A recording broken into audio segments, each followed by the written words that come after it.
thoughtful Thursday morning to you. The sun is peeking out. Sorry about the glare. I didn't really set it up for that. It just kind of came out. Oh well. Just makes me shine all the more, doesn't it? How's your week been? Huh?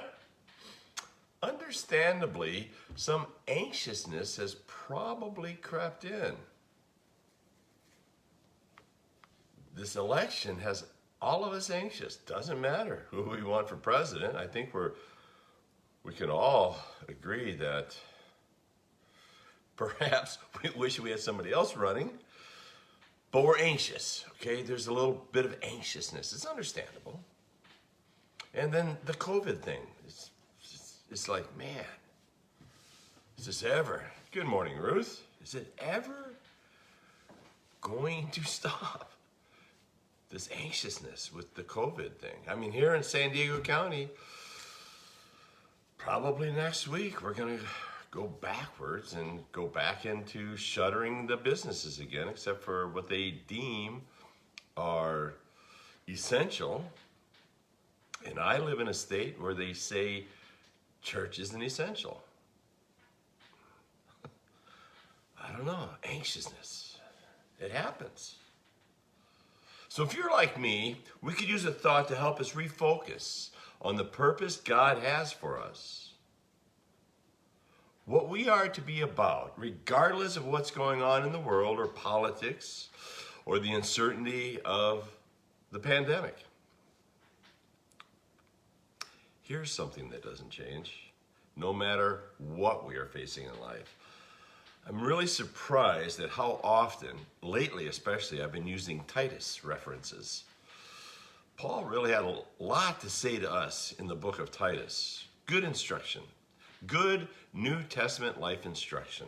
Here's another one, Titus 2:14. The NIV states, who gave himself for us to redeem us from all wickedness and to purify for himself a people that are his very own. Eager. Let me say that again. Eager to do what is good. So today I want us to focus for a moment on the purification process. Often this process is painful. I'm smiling because I know, man, this process can be painful, for it brings to light things that are in us that need to be given to the one who has redeemed us.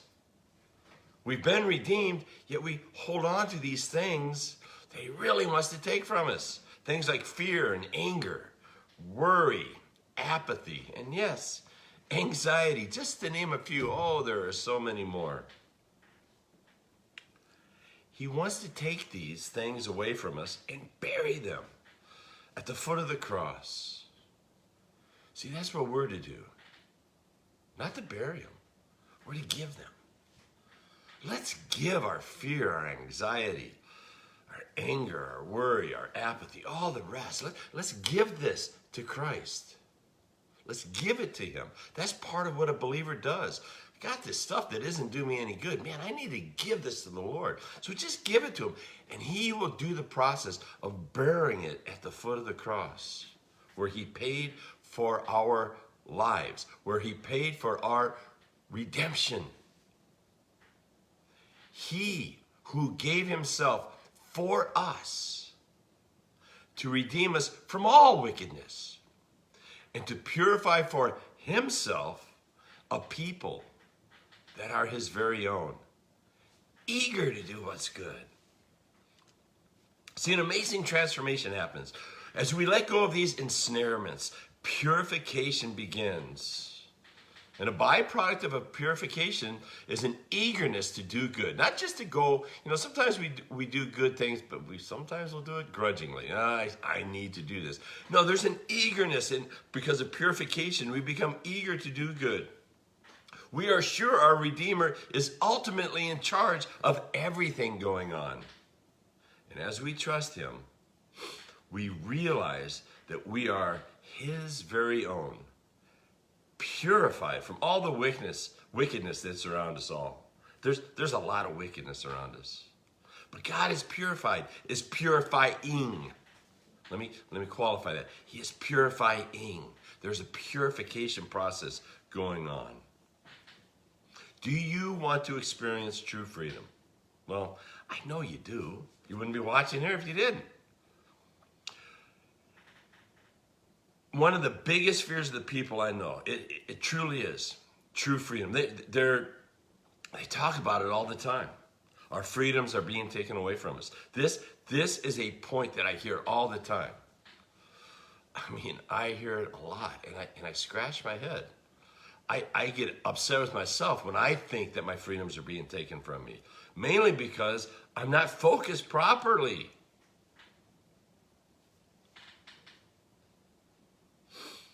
Perhaps, what is happening is you are being purified. Your freedoms aren't being taken from you. Perhaps you're being purified. Are you able to trust in God? No matter what is happening around you? There's true freedom if you do. And no one can take that from you. That's part of the purification. Letting go of the things that we can't control, especially by being angry. Some things are going on that we get angry. Man, let's not be angry. Let's give that anger to Jesus. Once again, I, for one, have reoccurring angry moments. Maybe you have reoccurring fear moments. Maybe you have reoccurring anxiety moments. Maybe you have some reoccurring ideas like this, worry or apathy. Maybe some of these are reoccurring. As they reoccur, let's once again take them to the cross. Jesus, take this from me. I don't want this. I don't want to live like this. I want to be purified and be eager to do good.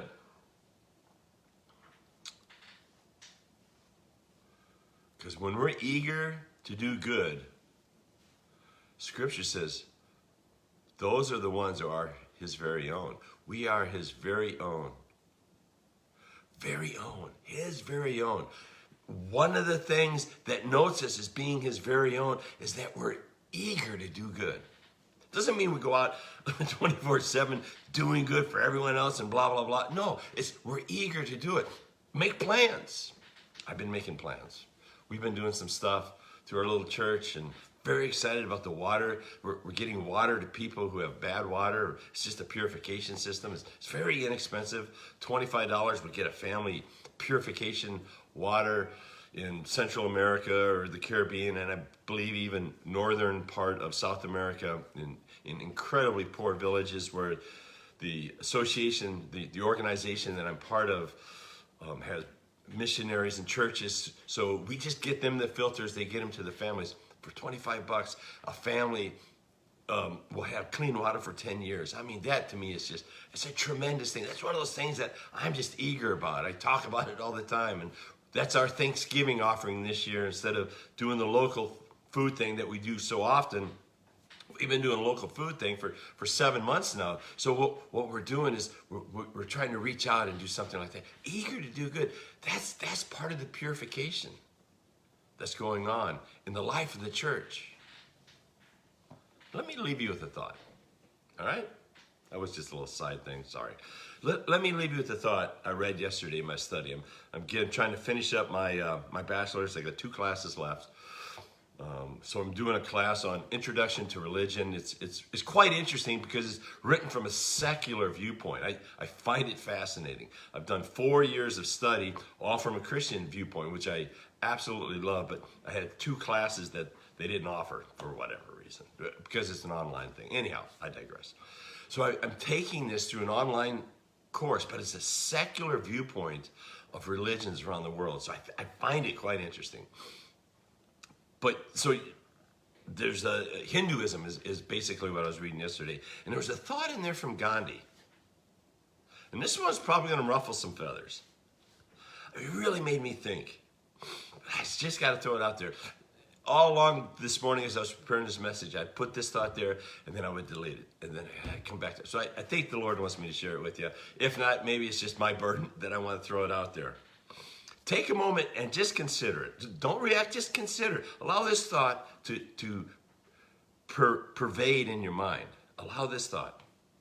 Nonviolence begets admiration, spiritual greatness, and ultimate freedom. Sounds like something Jesus would say, doesn't it? I just love that thought. We're not living in a time of nonviolence.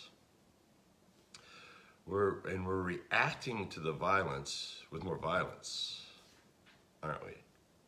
Violent words, violent thoughts that can easily lead to violent actions. So consider this thought. Nonviolence begets admiration, spiritual greatness, and ultimate freedom. I'll leave that with you. Do with it what you will. Have a great day, everyone. Love you guys. Thanks so much for tuning in, and we will see you again tomorrow.